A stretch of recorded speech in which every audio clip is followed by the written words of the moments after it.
పండగ సీజన్ వచ్చేస్తోంది సరికొత్త కలెక్షన్స్ తో. అకేషన్ ఏదైనా షాపింగ్ అంటే ఎస్ఆర్ షాపింగ్ మాల్ లోనే. Right now I'm with Allari Naresh గారు. 2012 వరకు మీ హవా బాగా నడిచింది. 2013 నుంచి 19 వరకు వరుసగా ఫ్లాప్స్. ఆ టైంలో వాట్ వాజ్ యువర్ పొజిషన్ అంటే? Too much is two mad అంటారు. ఒక గమ్యం చేసినప్పుడు అక్కడ నేను కొంచెం రూట్ మార్చి ఉండాల్సింది. శంభో షో చేసినప్పుడు ఆ సినిమా బాగా మంచి పేరు వచ్చినప్పుడు అప్పటి నుంచి చిన్న రూట్ కామెడీ నుంచి మార్చి ఉండాలి. ఆడియన్స్ విధానం కూడా మారిపోయింది సినిమా. ఇదివరకు మనకేంటంటే ఫ్లాప్ హిట్ యావరేజ్. ఇవాళ ఏమైందంటే హిట్ ఫ్లాప్ అయిపోయింది కానీ యావరేజ్ సినిమా లేదు. పల్లె రైల్వే కాలనీ, ఆల్కహాల్, ఈ 2 సినిమాల తర్వాత back to back I'm doing comedy films. F1 F2కి వెంకటేష్ గారు అండ్ మీ కాంబినేషన్ అంటే వరుణ్ తేజ్ గారి రోల్ మీరు చేయాల్సింది టాక్ ఉంది బయట. వెంకటేష్ గారు కామెడీ టైం, సో డెఫినెట్గా I would love to work. చాలా మంచి యాక్టర్ కదా అరణ్ రాజేష్ గారు. ఎందుకు సినిమాలు మానేయడానికి రీజన్ ఏమన్నా బలమైన రీజన్ ఉంది? అతను ఎప్పుడు మానలేదండి. ఇప్పుడు ఏమవుతుందంటే ఇక్కడ all about when your trade and everything depends upon success అండి. నాన్నకి జాయింట్ ఫ్యామిలీ అంటే బాగా ఇష్టం కదా. ఇప్పుడు ఎందుకు అన్న మీరు సపరేట్, అమ్మ సపరేట్ ఉంటున్నారని? అవునండి. లడ్డూ బాబు మీ మేకప్ ఒంటి మీద 14-15 kgs మేకప్ వేసేలా? 32 kgs. 32 kgs మేకప్ ఒంటి మీద. లావు ఉన్నప్పుడు జంప్ చేస్తే వస్తుంది చూడండి. దానికోసం డిజైన్ బాడీ సూట్ అండి. So that was like nearly about 18-19 kgs. Ganesh గారు కూడా కామెంట్ చేశారు కదా, ఒక సినిమా హిట్ అవ్వగానే ఒక్క సినిమా హిట్ కొడితే లోకేష్ కనకరాజుని తీసుకురా, ఎస్ఎస్ రాజమౌళిని తీసుకురా, సుకుమార్ని తీసుకురా, అనిల్ రావుపూడిని తీసుకురా, ఇంకెవరిని తీసుకొస్తావనే ఈ రోజుల్లో కొత్త మట్టిలో మాణిక్యాలు నేర్కొని నిలబెడుతున్నాడు చూడండి. అందరికి ఒక్కొక్క ఒపీనియన్ ఉంటుందండి ఇండస్ట్రీ మీద. నాకు ఒక ఒపీనియన్ ఉంది, ఆయనకు ఒక ఒపీనియన్ ఉంది. ఐ థింక్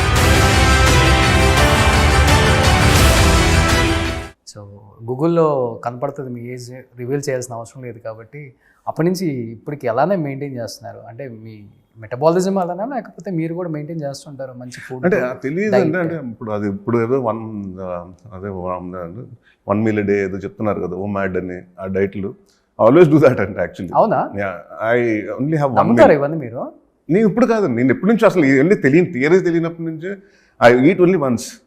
ఎప్పుడు తింటారు? ఏ టైంలో? లంచ్ తింటే నైట్ డిన్నర్ ఉంటుందండి, డిన్నర్ తింటే మళ్ళీ లంచ్ ఉండదు. అవునా? అంటే తింటే హెవీగా తింటానండి. But okay, but that's one meal is day is enough for me అండి.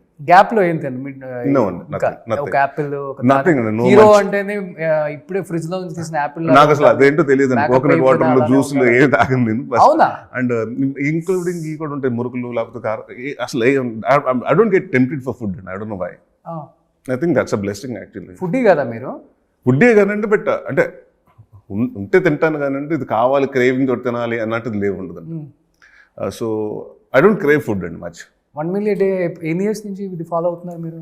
ఇది ఆల్మోస్ట్ 13-14 years నుంచి. 13-14 years నుంచి.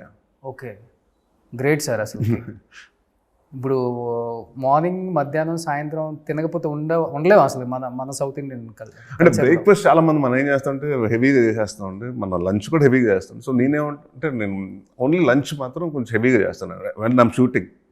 అది వెన్ ఐమ్ నాట్ షూటింగ్ ఇంట్లో ఉంటే చాలా అది కూడా తక్కువ. అంటే అప్పుడు ఏం చేస్తానంటే ఆ పోర్షన్స్ ఒక పూట తిన్న పోర్షన్ 2 పూటలకు స్ప్లిట్ చేసుకుంటా. 2 కప్పుల్లో పెట్టుకుని split it and eat. Okay. Non veg? Non veg తింటానండి. బట్ అది కూడా మనం ఉంటే 1 kg 2 kg తినమండి. 1-2 pieces వేసుకుంటే సరిపోతుందండి. ఇంకా జిమ్ చేస్తారు? జిమ్ కాదండి, కార్డియో, థ్రెడ్మిల్, రన్నింగ్ ఇన్ని చేస్తానండి. ఐ డోంట్ వర్కౌట్ అండి. ఓకే. మీ జీవితంలో మీకు వర్కౌట్ చేయకుండా 6 pack చేసే సినిమాలు రాకుండా ప్రాబ్లం లేదు మీకు? మిగతా హీరోస్కి పాపం అలా కదండి. ఇట్స్ లైక్ బాడీ తత్వం కూడా ఉంటుంది కదా మనకి. ఐ థింక్ మ్యానుఫ్యాక్చరింగ్ డిఫెక్ట్ అనుకుంటా ఈ పీస్ లాగే. కానీ మీరు చేస్తే బాగా వస్తుంది, మీకు 6 pack ఎందుకు రాదు? చేస్తాను ఉందండి, బట్ నా as of now because I like to be lean అండి. సో ఆల్వేస్ అంటే మీరు అన్నారు ఎప్పుడు అలాగే ఉన్నారని. సో 90% ఎవరిని చూసినా ఇదే క్వశ్చన్ అడుగుతారండి, ఏమంటే అల్లరి సినిమాలు ఎలా ఉన్నారు ఇప్పుడు అలాగే ఉన్నారని. బట్ అప్పటికి ఇప్పుడు గడ్డం అన్నీ వచ్చింది కానీ, but I think I want to be very lean న్యాచురల్గా. అండ్ డెఫినెట్గా ఇఫ్ ఎనీ క్యారెక్టర్ రిక్వైర్స్ కొంచెం బాడీ చేయాలని డెఫినెట్గా డూ ఇట్ అండి. కానీ మీ ఇంట్లో మేడ్స్కి పని లేదు, మేడంకు పని లేదు, ఆ ఫ్రూట్స్ కట్ చేయి, ఈ జ్యూస్ తీసుకురా, అది వెజిటేబుల్స్ బాయిల్ చేయి, అది ఏం లేదు. 1 meal a day. అంతే. సూపర్ సార్, నిజంగా గ్రేట్. సో ఇలానే మెయింటైన్ చేయండి. November 21st రిలీజ్ అవుతుంది. నిజంగా చాలా చాలా బాగుంది ట్రైలరు. ఆల్రెడీ మంచి బజ్ క్రియేట్ అయింది ట్రైలర్ మీద. ఈసారి గట్టిగా కొట్టబోతున్నారు థ్యాంక్ యూ. అల్లరి నరేష్ గారు అనేది ఉంది. Thank you. So suspense thriller ప్రతి ఒక్కరు కూడా థియేటర్లోనే చూద్దాం అనుకుంటారు ఇలాంటి పిక్చర్స్. అవునండి, it will be more experience అండి. ఎందుకంటే థ్రిల్లర్స్ వచ్చేటప్పుడు మోర్ ఆఫ్ సౌండింగ్ కూడా ఉంటుంది కదండి. ఇప్పుడు మనం విజువల్ ఎఫెక్ట్స్ ఒక 50% ఉంటానండి, సౌండ్ ఎఫెక్ట్ అండ్ అంటే మన సౌండ్స్ కానీ, సౌండ్ డిజైనింగ్ కానివ్వండి, లేకపోతే బ్యాక్గ్రౌండ్ స్కోర్ కానివ్వండి, it enhances the experience of the film watching. అవును. సో మన హోమ్ థియేటర్లో అంత మంచి క్వాలిటీ ఉన్నా కూడా watching it in the theatre అంటే it will be different experience, especially when it comes to thrillers and horror cinema thrillers. అంటే ఆ సౌండింగ్ ఓన్లీ థియేటర్స్లో బాగుంటుంది. అవును, చెప్పడం అంటే అతిశయోక్తి గారులే కానీ ఏ క్యారెక్టర్ వచ్చినా కానీ దానికి ప్రాణం పోస్తాడండి. అంతవరకు మటుకు నేను చెప్పగలను. ప్రతి నేను ఒకటి చెప్తాను, సినిమా హిట్ అవుతుందా ఫ్లాప్ అవుతుందా మన చేతిలో లేదండి. ఒక సినిమా చేసినప్పుడు ఇది హిట్ ఫ్లాప్ క్లాసిక్ కల్ట్ అవుతుందా మనకు తెలియదండి. మనం ప్రయత్నం సిన్సియర్గా చేయాలి. అసలు యాక్టర్గా I should give my 100%. Okay, film might work, film my not work, but my work నేను యాజ్ అ ప్రొఫెషనల్గా ఐ హ్యావ్ టు యాక్టింగ్కి ఓకే బాగా చేసాడ్రా అన్నది. అంటే ఈవెన్ ఫ్లాప్ ఫిల్మ్ ఆల్సో, ఇప్పుడు బచ్చలమల్లి ఇట్స్ ఫ్లాప్ ఫిల్మ్ అంటే people still come and tell me that's my best work till date అంటున్నారు. So that's how it's కదండి. So యాక్టర్కి it's all about నాన్న దగ్గర నేర్చుకున్నారు ఇదండి, గివింగ్ ఇట్ 100% అండి. ఇప్పుడు వాట్ ఎవర్ ప్రొఫెషన్ నేను ఇప్పుడు ఐఎమ్ డూయింగ్ ఒక రెస్టారెంట్ పెడితే ఆ రెస్టారెంట్ అంత ప్రొఫెషనల్గా, అంత నీట్గా, అంత బాగా హైజీనిక్గా చేయాలని నేను అలా చూస్తాను. యాక్టర్ కాబట్టి okay film my work my not work, but have to my performance has to work అన్నది నేను ఆ యాంగిల్లో ఆలోచిస్తానండి ఇప్పుడు. గ్రేట్ అది.